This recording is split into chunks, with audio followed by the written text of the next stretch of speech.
কত শত দিন কেটে যায় রাত্রি অগণিত, বাবা মায়ের কষ্ট সে তো নয় তো ভোলার মতো।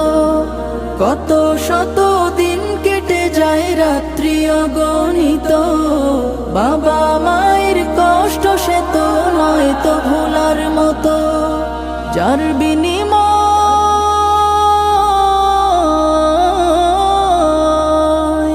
যার বিনিময় কণ্ঠে ফোটে পাক হরফের গান, যাদের বুকের মানিক হলো হাফেজে কুরআন, হাফেজে কুরআন, হাফেজে কুরআন। হাফেজ হতে গুরুজনের ত্যাগের নজরানা চিরজীবন রাখবো স্মরণ।